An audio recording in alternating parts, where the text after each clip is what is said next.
ओम साई राम। मैं साई सेवक। शिरडी में जो आज बाबा की मूर्ति हम देखते हैं, उसी के कुछ रहस्य के बारे में आज बताने वाला हूँ। बाबा की जो मूर्ति हम देखते हैं वो उसकी प्राण प्रतिष्ठा 1954 में की गई है। उसके पहले चावड़ी में जो बाबा की तस्वीर रखी गई है, उसी को समाधि मंदिर में रखकर उसकी पूजा आरती की जाती थी। धीरे धीरे बाबा के भक्तों में बढ़ोतरी होने लग गई और इसी के कारण शिरडी संस्थान ने बाबा की मूर्ति बनाने का फैसला लिया। बाबा की मूर्ति बनाने के लिए शिरडी संस्थान ने 3 मूर्तिकार चुने थे, जिनमें से एक थे बालाजी वसंत तालीम। मुंबई के रहने वाले बालाजी वसंत तालीम उस वक्त के प्रसिद्ध मूर्तिकारों में से एक थे। बाबा की मूर्ति बनाने के लिए उनको बाबा की तस्वीर दी गई, लेकिन किसी भी मूर्तिकार को मूर्ति बनाने के लिए अलग अलग एंगल से फोटो लगते, लेकिन उस वक्त ऐसा कुछ नहीं था। तो बालाजी वसंत तालीम ने बाबा को प्रार्थना की और कहा कि बाबा आप मुझे दर्शन दो ताकि मैं बिल्कुल आप जैसी ही मूर्ति बना पाऊं। दूसरे दिन हर रोज जैसे तालीम जी अपने स्टूडियो में चले गए और वहां पर उनको एक उजाला दिखाई दिया और उनमें से बाबा ने अपने दिव्य दर्शन उनको दिए। फिर वसंत तालीम जी जान लगाकर मूर्ति काम करने चालू हो गए। उसके बाद शिरडी संस्थान ने कुछ टीम बनाई हुई थी। 10-15 लोगों की टीम थी, मतलब जिन्होंने बाबा को सदेह देखा था।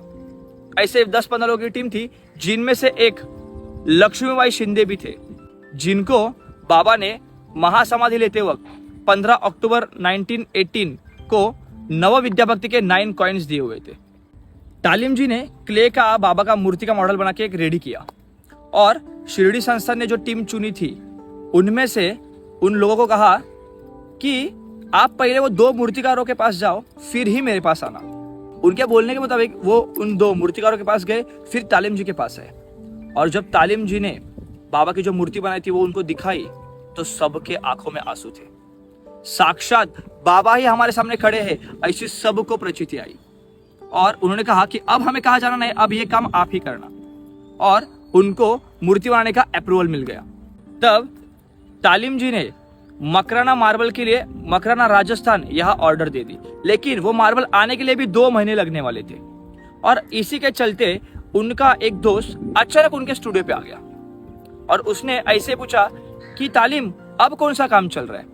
तब उन्होंने कहा कि शिरडी के साईं बाबा इनकी मूर्ति बनाने का काम अपने पास आया है।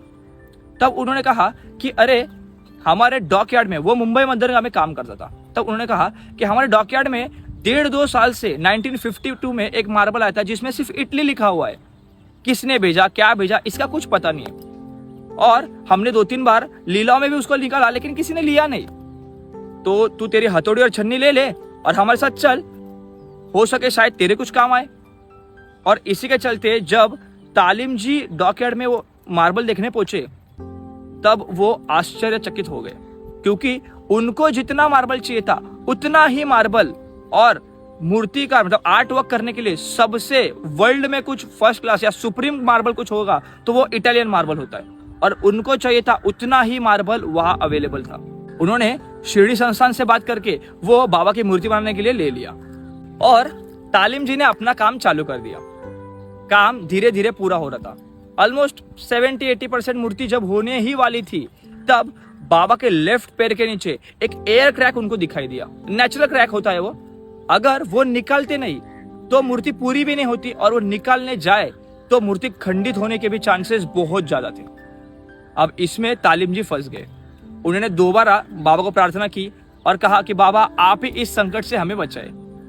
तब बाबा ने उनको सपने में आके कहा कि तू तेरा काम चालू रख, और जब दूसरे दिन उन्होंने उनका काम चालू किया, तब अचानक जो अनवांटेड पोर्शन था मार्बल का वो अचानक गिर गया और उन्होंने बाबा की जो मूर्ति थी उसे पूरा कर दिया।